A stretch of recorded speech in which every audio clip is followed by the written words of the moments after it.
the discussions of the previous session, we now know that pathogens can spread either through air, water, food, or through physical contact, and also through vectors.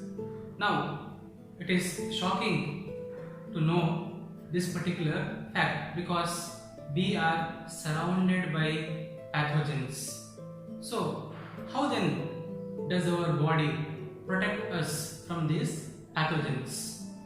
If the pathogens were to attack our body, which route will they take? So, let's get started. The topic for today's discussion is organ and tissue specific manifestation. Now, if the pathogens were to enter our body, the pathogens are very small and the entry point, the body itself, is so large.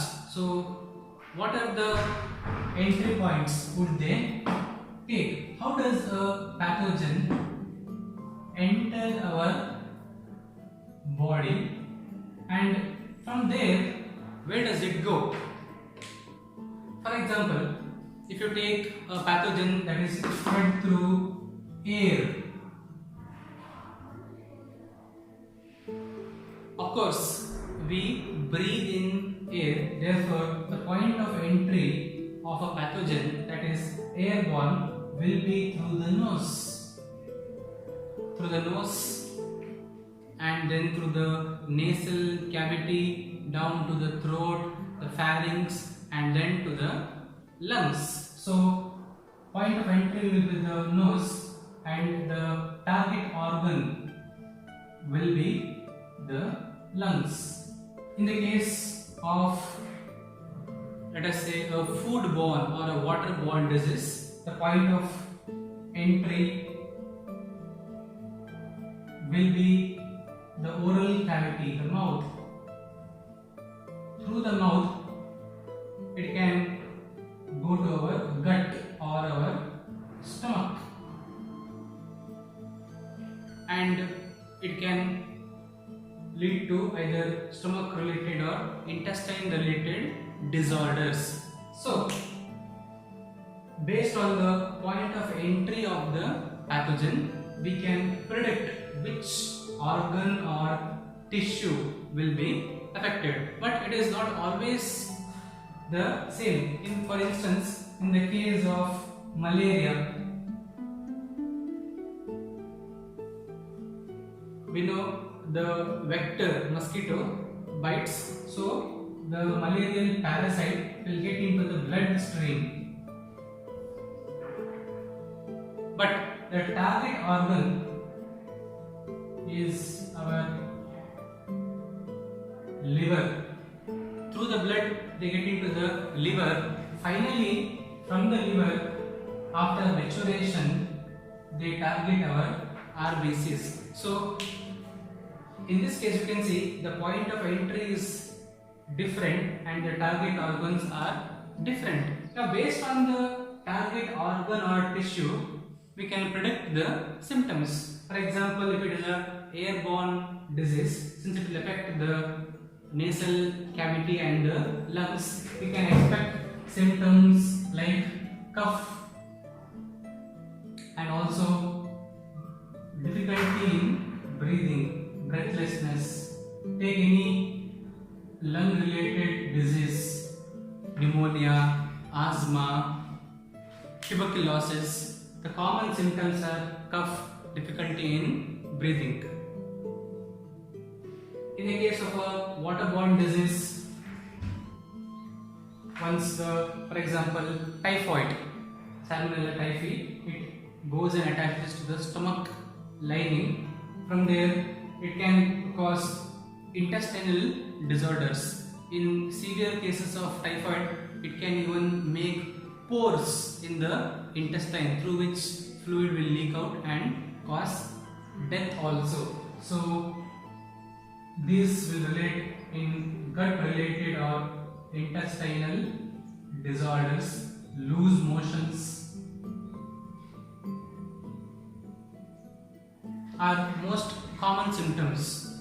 Other than these specific symptoms, organ related tissue specific symptoms, the body also shows certain general symptoms. Now, this is because when a pathogen enters our body, there is a immune system. So let us say a pathogen is trying to get into our cell. The body has its own immune system. The immune system appoint certain soldiers to destroy these pathogenic cells.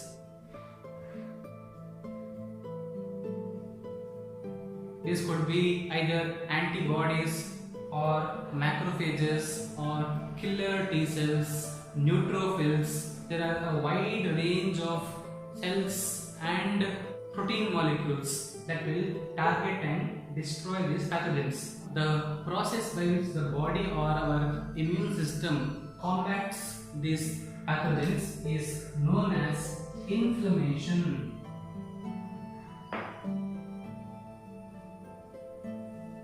So, inflammation is one of the general symptoms that is seen in the body. In inflammation, the body temperature is raised. Now, due to an increase in the body temperature, for instance, fever is one such mechanism of the body to combat the pathogen. So, when you have a fever, we know it is a symptom, we know there is a underlying disease. Now, what does fever do? Fever brings up the temperature of our body, which makes it unsuitable for the pathogen to survive. So, fever can be one of the general symptoms. Also, we can see swelling, pain, and redness are also certain general symptoms the body shows. For example, when you hurt yourself, there is a bruise or a cut. If you observe very carefully the area where the tissue or the skin is damaged, you can see redness around the area. You can also experience pain, and you can see platelets are coming to that area to make a blood clot and prevent blood flow, because of which we can experience swelling also. And in general, that area temperature will be slightly higher. Because of the increased temperature, the other infectious agents, they cannot enter into the wounded site. So these are the general symptoms that are shown by the body. For example, take in the case of AIDS, HIV/AIDS. The HIV virus, it enters the body through the sexual organs. So the point of entry is through the sexual organs in most cases, but it then goes on to affect our lymph nodes. Lymph nodes are very important sites of our immune system.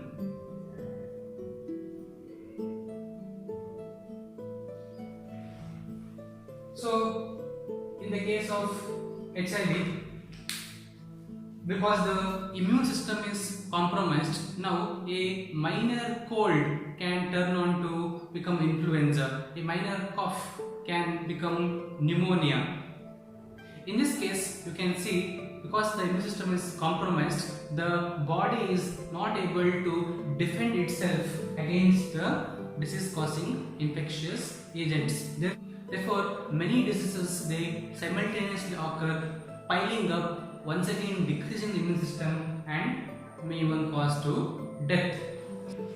How then a particular person falls ill whereas another person does not? So the primary factor in protecting our body against the diseases is our own immune system. immune system is strong, it can fend off against most of the pathogens. So the strength of the immune system is very important, and also the number of microbes in the body. We use a word called as titer. The total number of microbes present in the body. Lesser the number of microbes, the symptoms will be very few and the disease will not increase over time. More the number of microbes in the body, the symptoms will be severe, which in a while can turn out to be a severe disease. Now, what controls the number of microbes in the body?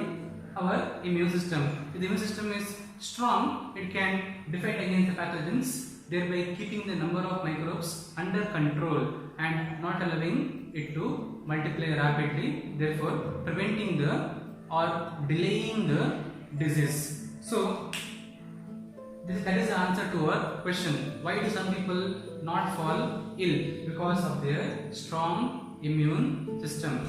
Now, how can you maintain a strong immune system? It's very simple. You have to have access to nutritious food.